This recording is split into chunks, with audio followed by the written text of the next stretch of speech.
Hola lectores de la Biblia, bienvenidos a la sinopsis de la Biblia.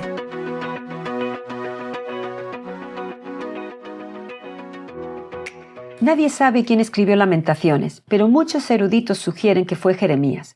Es un libro de poesía que lamenta la destrucción de Jerusalén y el exilio a Babilonia.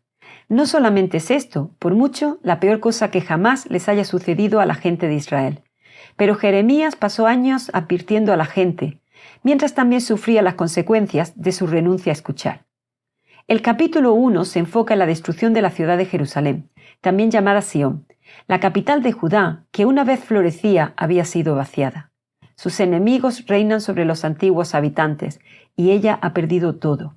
Todo el tiempo Dios les ha dicho que recuerden. Cuando finalmente lo hacen, no lo recuerdan a Él, sino que se acuerdan de las cosas que solían tener y la paz que solían experimentar.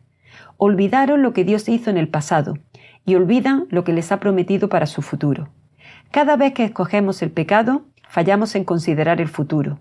El pecado ocurre cuando vivimos tanto en el presente que nos olvidamos del reino eterno. El pecado es corto de vista. Los israelitas sienten nostalgia por el tiempo en el que fueron desobedientes a Dios. Añoran los días en que las cosas eran más fáciles para ellos. Pero si te acuerdas, esos fueron días en los que sacrificaban a sus hijos y adoraban ídolos. Esto no es un duelo justo. Hay una forma de afligirse y estar de luto para la gloria de Dios, pero esta no lo es. El autor describe todas las formas en las que Dios ha dirigido esta destrucción. Los afligió, infligió dolor, envió fuego, frustró sus esfuerzos, los debilitó y los entregó a sus enemigos. No se equivocan al atribuir esto a Dios, pero sus acciones son la disciplina derivada de las de ellos.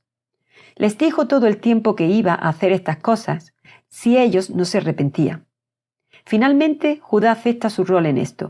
El Señor es justo, pero yo me rebelé contra sus leyes. Capítulo 1, versículo 18. Este versículo no solo nos recuerda que Dios es justo, pero también hace que las verdades del capítulo 1, versículos del 12 al 16, sean llevaderas. Y el versículo 20 suena como que Jerusalén verdaderamente se arrepiente.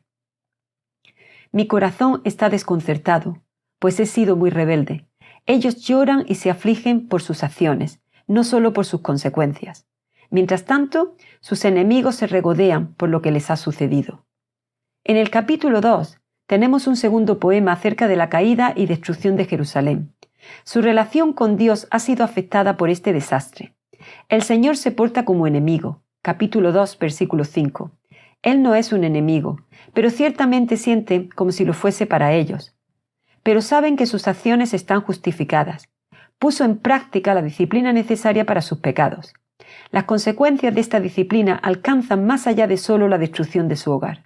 Adicionalmente, Dios mismo parece quedarse en silencio total. Los profetas no tienen visiones ni palabras de Dios. Los ancianos se sientan en el suelo en silencio. El silencio de Dios es devastador y exacerba el dolor de las pruebas. Pero saben que todo esto es parte del plan de Dios. El versículo 17 dice: El Señor ha llevado a cabo sus planes. Ha cumplido su palabra, que decretó hace mucho tiempo. Quizás, finalmente, están recordando que esto era lo que Él les estuvo advirtiendo. Esto no es una reacción automática a su pecado. Dios no ha perdido su temperamento.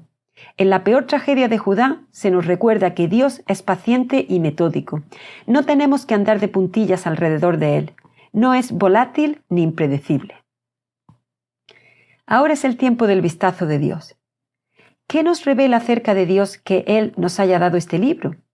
Es un Dios que puede manejar nuestros sentimientos, frustraciones y emociones, y las valora y nos invita a involucrarnos con Él a ese nivel.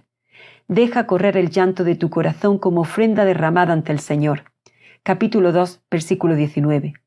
El autor lo vierte delante de Dios sin reservas, sabiendo que Dios recibe nuestras emociones, aun cuando son el resultado de nuestro pecado. Quiere que le hablemos acerca de lo que sentimos. Hemos visto todo el tiempo cómo está tras nuestros corazones.